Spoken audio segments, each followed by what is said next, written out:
I designed this slow flyer RC airplane just to be as simple, as light, and hopefully as strong as possible, and to be easy to build, um, and especially for beginners and kids, that it'd be really approachable.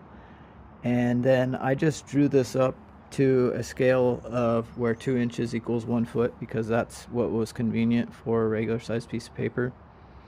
And then this would be transferred so that on a 1/2 inch thick piece of the beadboard foam insulation that you get from Home Depot or Lowe's for about $9-10 for a 4x8 sheet, that you would just cut it at a diagonal starting from the corner, and it's not perfectly 4 foot wide, so you take the width measurement and run out, and mark it, and then cut your diagonal.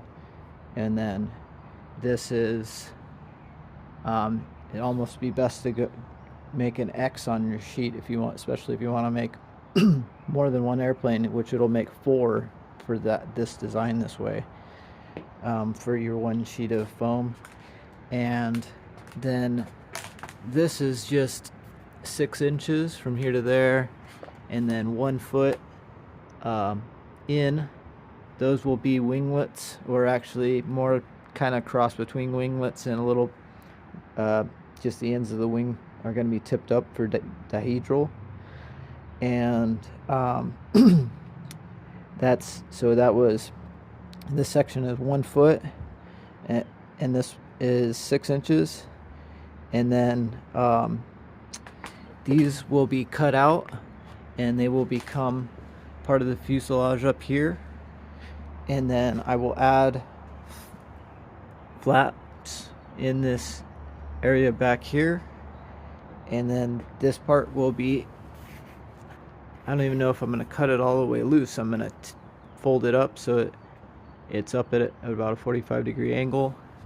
And then I'm going to be adding a vertical stabilizer back here. And I'm going to mount the prop above the sheet, without cutting a hole in the sheet for the prop to go through like I normally do, so that this thing should be able to maybe take off from the ground from its own power, or at least it won't be running into the grass if you accidentally push the throttle on. And so it should be easier to launch and not get your hands in where they could touch the prop or anything. And the stuff is crazy light, so it should be a real slow flyer, float around and not hit the ground too hard in a crash, and so it should last really pretty good. But anyways, this is the project I'm working on, and it's kind of, this side's kind of unfortunate, but the back side's kind of cool, just the metallic. This is like a real thin plastic film, and it actually adds just a little bit of strength without adding weight to it, really. So this will be interesting to see how this turns out. So on the airplane, I wanted to mention one more thing. This foam is unfortunate to try to cut, at least with a box knife, like I'm doing. It has a tendency, if you just pull along it, it'll all shred up. So you have to get it started, and then you kind of do this sawing motion once you get it started,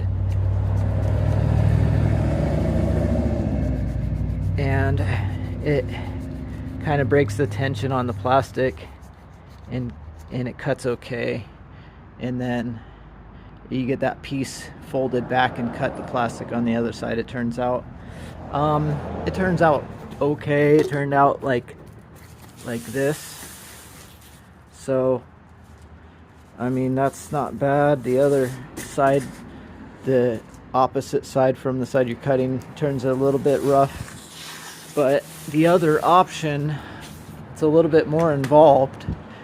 A lot of people will use like hot wires to cut foam and stuff, but the thing that I've done is if you have a handheld jigsaw, you can get one of your old blades that's dull anyways and take like an angle grinder or something and sharpen the blade so that it's basically like a razor, just however good you can.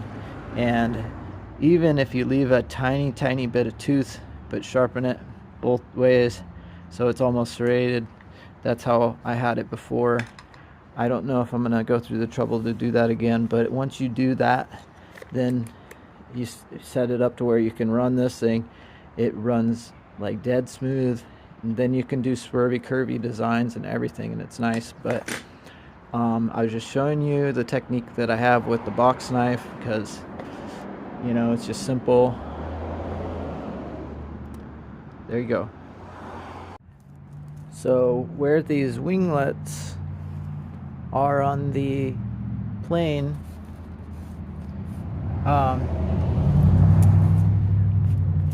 this is the original cut line, and then I measured over. If you measure over 1/2 inch, because this is 1/2 inch thick foam, then what that would do, if once you open it up, and what I would do is cut diagonally that material out, and that would put it at a 45-degree angle up.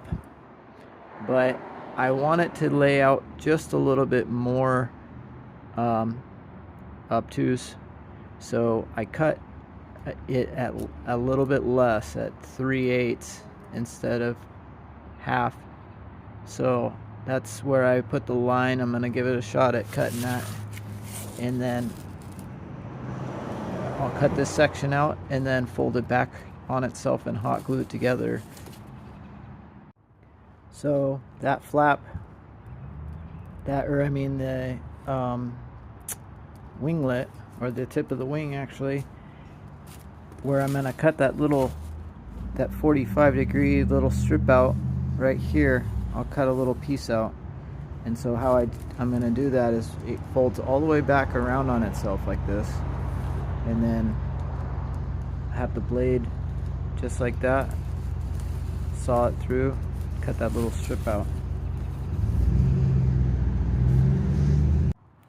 So that's cut, just that little groove is cut out, and there it goes. So that's how I wanted it, not quite 45, more of added dihedral at the tip of the wing than it would be if it was more vertical. It'd be more of a winglet, but I'm gonna have it like that, and then have a stabilizer right here. So the next step that I have here is on Ready Board foam board, the one that I painted with the airbrush orange. On the back side of it, I've marked from this from the edge to this line is 4 inches, and it's 2 inches to the center, and then each one of these lines is 3/4 of an inch from the center over to this line. And I just marked it all the way across lengthwise, and then what I'll do is I'll press along this line with something not sharp but stiff enough to compress the foam inside the foam board, and then I will fold it and it'll crease, and then it'll fold over on these 3 lines. This is a cut line, and then what it'll make when it folds over is this shape right here to go onto the leading edge of the foam to give it strength and rigidity. And this piece, it was a test piece, and I really just smashed it to kind of just to see how much it could take. And then once it's already been smashed a bit, does it have any chance of still being flyable? And I think you could really probably slam the plane into the ground, have it get all bent up, and then kind of bend it back by hand and still fly it. So hopefully this plane that I'm making will be just capable of flying all day, hitting the ground, and great for kids and beginners. The technique for creasing this that I found that works pretty good is, especially once it's got a little bit of a crease on it, the back of a handle of scissors is just blunt enough to smash that foam in the layer that you want to compress. Then once it's creased or smashed all the way along that line, once you crease it, see, it'll fold nice and smooth.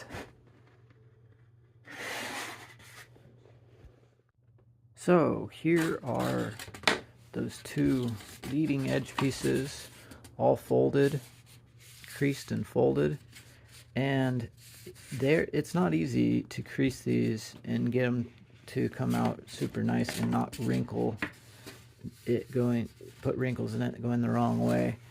But this technique of just compressing it and then folding it on the crease, it keeps it a little stronger without having to use hot glue on those creases. You can also cut it, carefully cut it, but not all the way through the back side of the paper, then fold it back on itself, and then cut a chamfer into it, and then glue it together, which makes it's the way they do it, a lot of them on RC Flight Test, and they do amazing stuff on RC Flight Test with the same Ready Board foam board. But I am trying to not use as much hot glue and keep the weight down to absolute minimum and keep the strength up, so I don't want to cut through my layers. So that's why I'm doing this creases that way. So this is the leading edge, and that will stiffen. That will stiffen up the plane.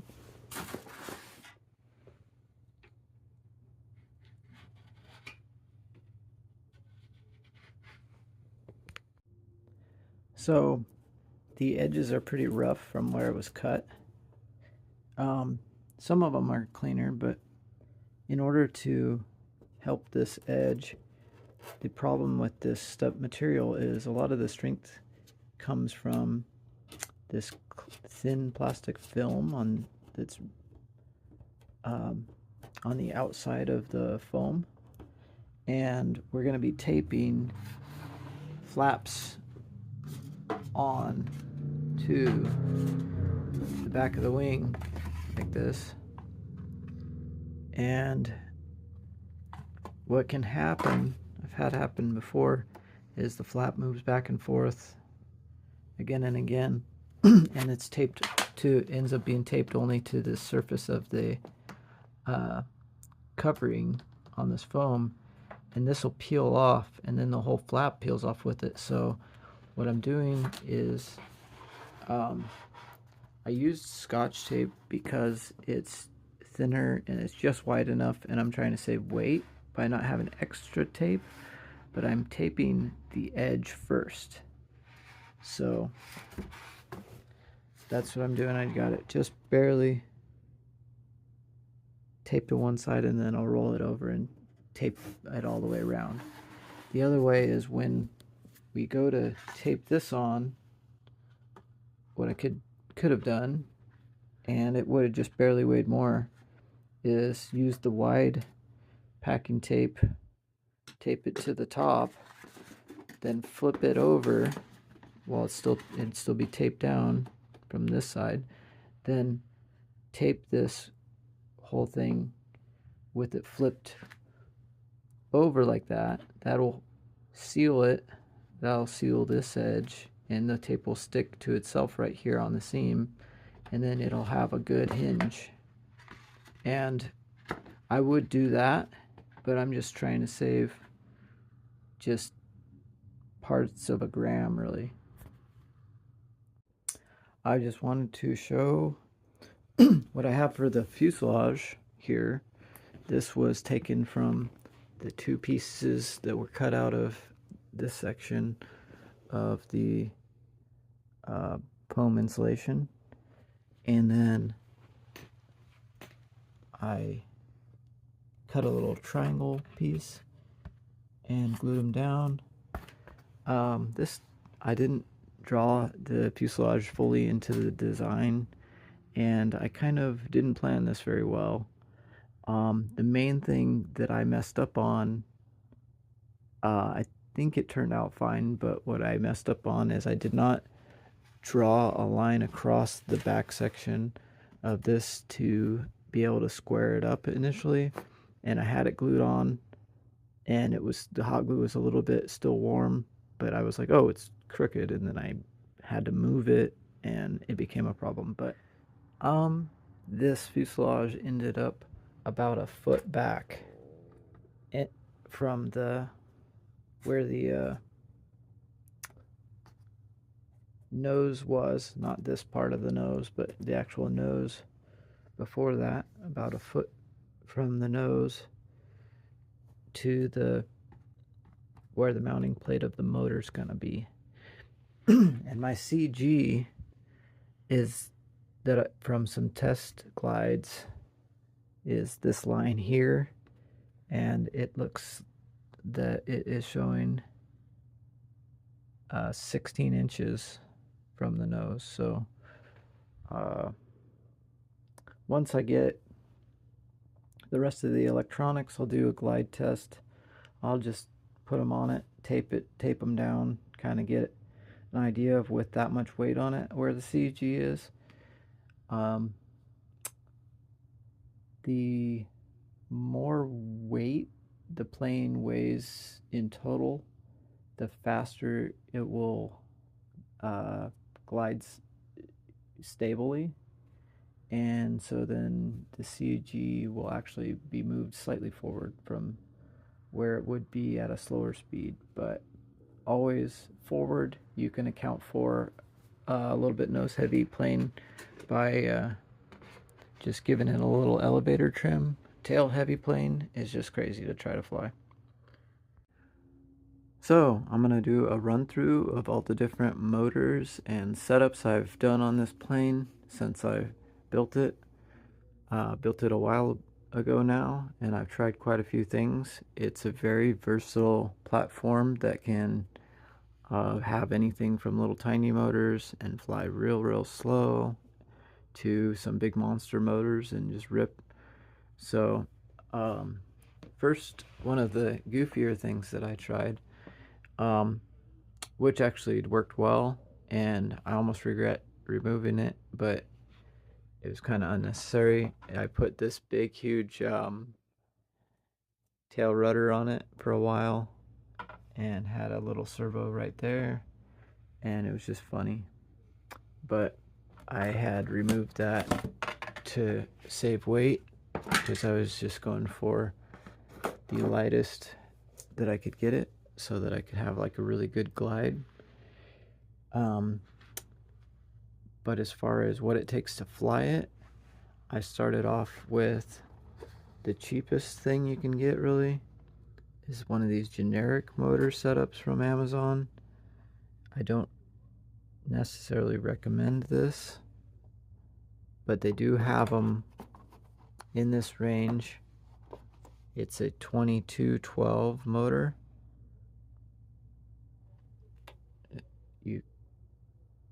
There's no such thing as focused on this camera, evidently. There we go. 2212. Now it's a 2200 kV, which is actually too much kV, because if you put too big of a prop on a motor that's trying to spin at that high RPM, it'll overheat, and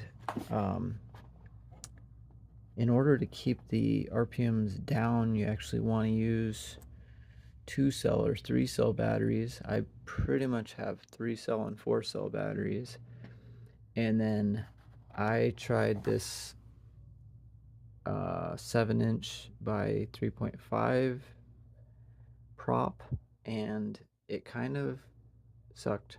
Like, it was not as good as I would have liked it to be. It was worth just having a 7x5 prop and just having the motor get hot. And then I would run some of these tiny batteries. The geez, I glued the thing down over it. I got Velcro on them. This is one of my funnest little batteries. It's the 550 milliamp hours 3-cell, and then I've got a 450 4-cell, and it's just almost the same weight. This one's just a little bit heavier, but this one anyways will make the motor spin faster. And so you can get these generic ones. If you hunt around on Amazon, you can get one that comes with like 2 props. This came with the speed control, 30 amp, and 2 9-gram servos, which is the size you really need for the whole thing, for about 25 bucks. So that's your cheap option. That's a good option for price, except for this motor. My biggest complaint on this motor is like the bearing was like very sloppy, so it always made like a like a bad sound. And I mean, it flew fine, the motor never failed, but the sound to my ears just like, I was just a bug to me. Then I upgraded the motor from this one that was irritating to this, basically a little drone motor. And this is kind of a generic brand Amazon drone motor. It's let's see, where the heck is it? The Flash Hobby. And this one is a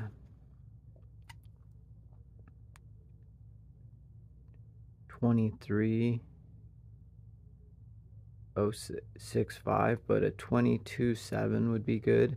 And this is a low kV motor for a small motor like this, because this 1400 kV means it's going to try to spin at a lower RPM, which allowed me to use this kind of a larger prop than it actually is rated for. This is a 7-inch by 6 by 3 prop, and it's like a master screw or something like that. But it is a, let me grab the actual, there it is. Master Air Screw makes these, actually American made. They're really nice. They actually, I got a lot out of the motors that I put them on. It's kind of quieter. It's got a lot of pitch, which makes it more efficient in the long run. If you put it on a motor with too high a kV and you've got too much voltage, you'll probably overheat your motor. But I was able to run this little smaller motor with these batteries on this plane, and it was an awesome plane, because it could fly straight up. It had plenty of power for that, but it was also light enough to just glide real slow. But you know, you always want more power, so what I went to next was, oh, before I get to that, what I bought instead of, let's see if I can get a better picture. So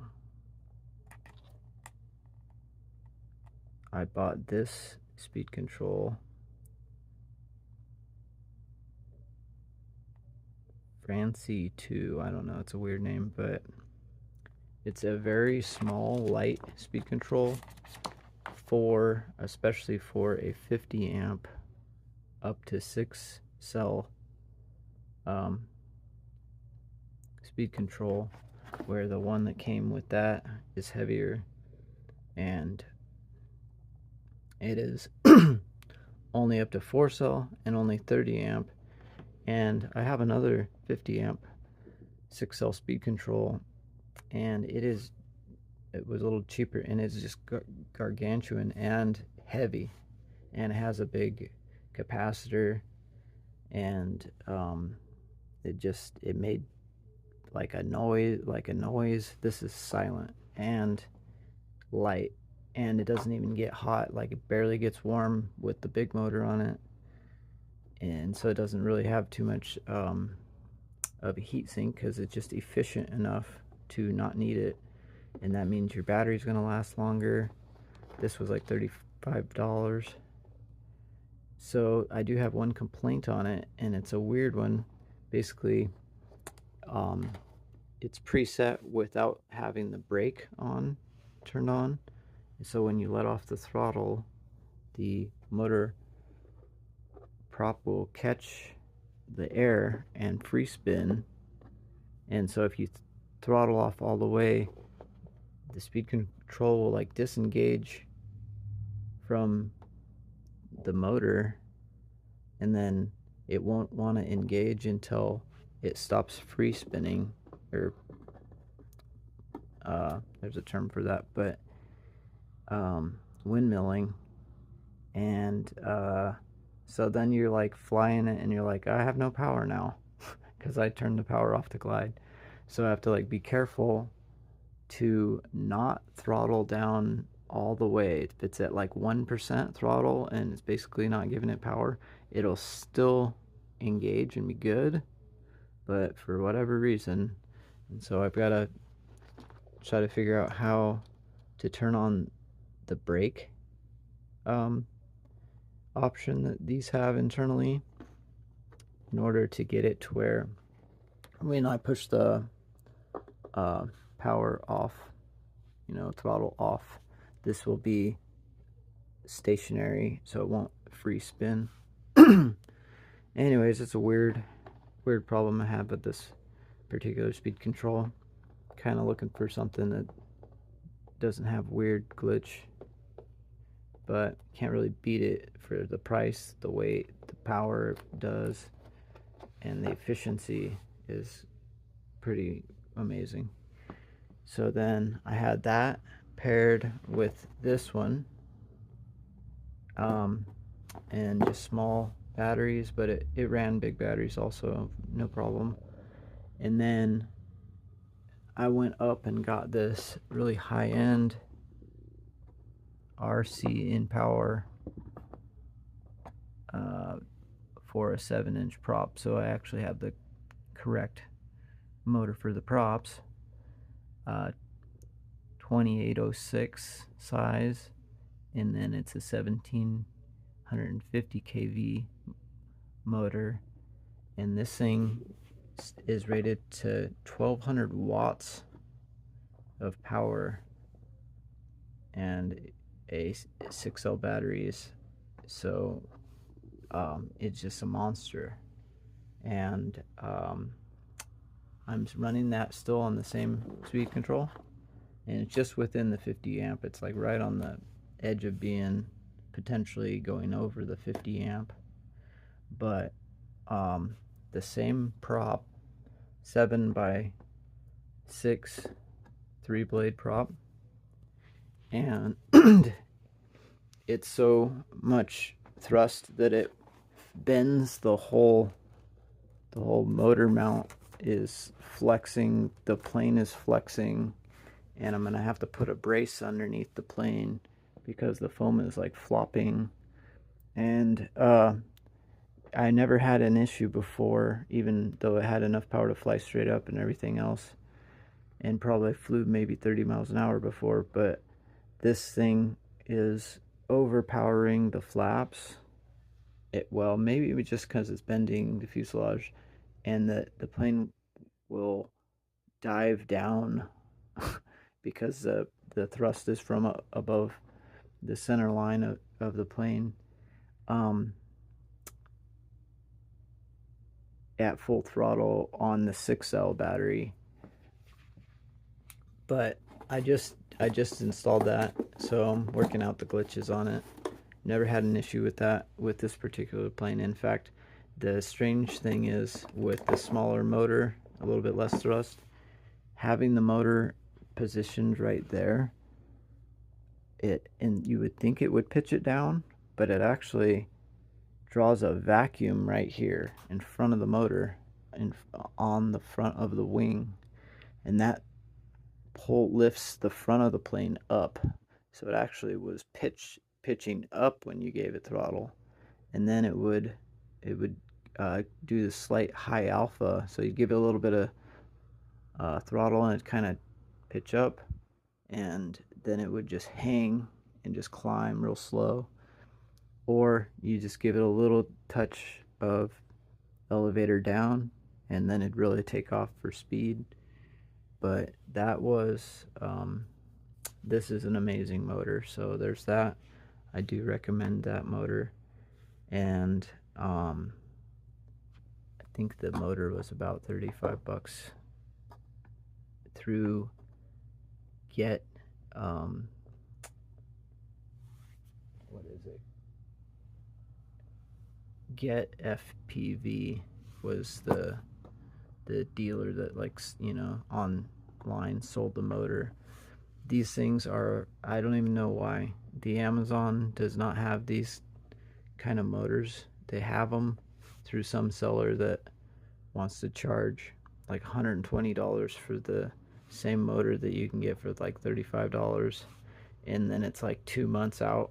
They're just like some kind of scam. So yeah, Get FPV has all the stuff. This is a drone motor. What else is there? The other way to get stuff for these planes is to get everything through Flight Test, RC Flight Test. If you haven't been on RC Flight Test YouTube, or just their store, then that's the way to go to begin on remote control planes for the most part, because they have packages that are like a package deal with like the prop, the servos, the speed control, and all of that stuff. And it's like basically a high quality products, or like medium to high end, but not quite as like extremely high end as this is. And this big monster motor is what I fly on this other plane, and with a bigger prop on it and a 4-cell battery, a 9x6 prop on it, and it is a rocket, really. And so you could potentially run something like this, a 3-blade 8-inch by 7 by 3 prop on one of these big motors, like a, what is it? It's a 2218 Flight Test Power Pack C. That's the motor that I have here, and that would be really too much for this plane almost. But what I would do if I wanted to fly it with this is I'd probably have the motor mount this whole fuselage. I would build it a little bit further back. I would almost do that anyways, so that then your motor is just barely in front of the CG line, which is 16 inches from the nose, not this nose, but the nose of where our leading edge ends. And then so you'd have to build it determined on the size of the motor, where the probably almost want your prop line to land right on the CG. And then instead of having one fin in the middle, I would do like a fin on either side of where the servos are, either on the outside of them or close on the inside of where the servos are, and then have a cutout where the prop goes through it. Almost the same setup I have here on this plane, except for I would run these vertical pieces all the way to the front, tapered down, and then all the way back. And that's just because this thing is like the foam is flexible. It's good for lightweight stuff, but by having the vertical stabilizers on either side like that would stiffen it enough to have these bigger motors. Like this one's kind of become problematic. It's just a little bit too much power. But that's what I have to say about motors. Probably too much information, truthfully, but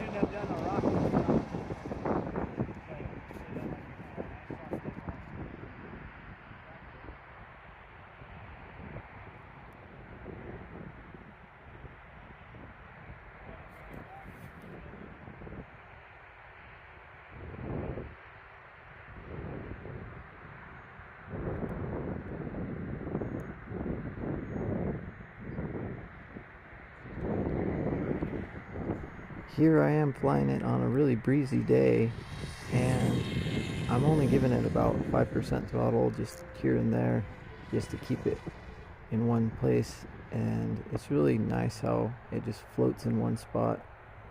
I wish I had a video here on this of just how fast it is now, because it's crazy fast, but here we go.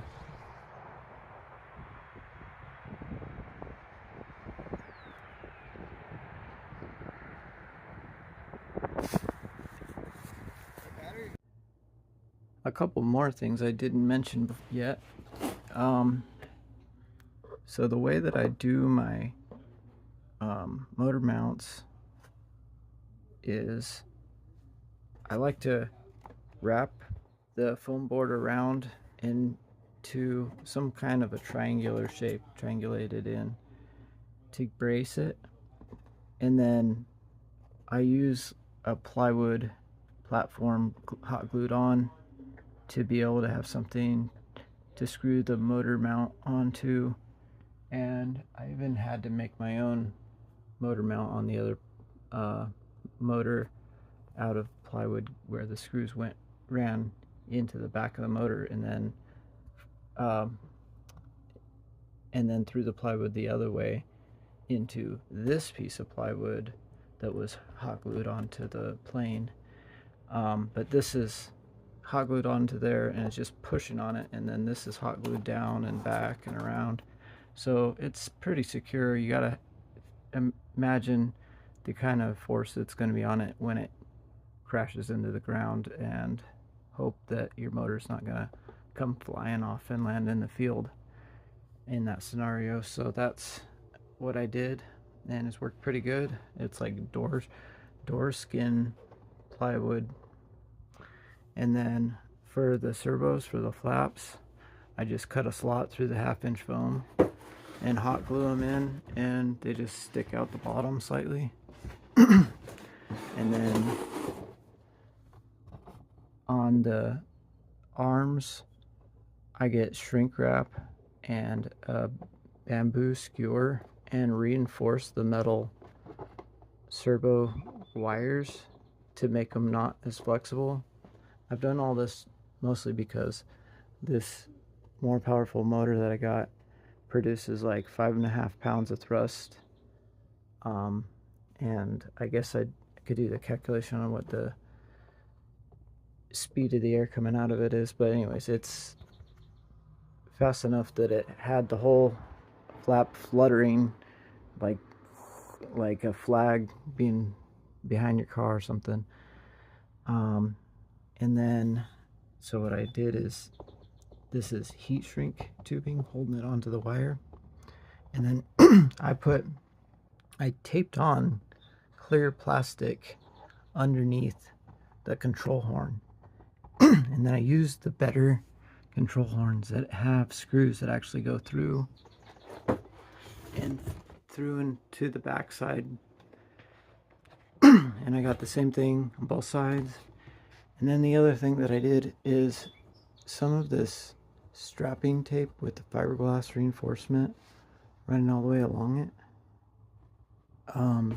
So when you're doing like a loop or something and you're pulling some G's, it has some tension here on this, to help keep the center from bowing a lot.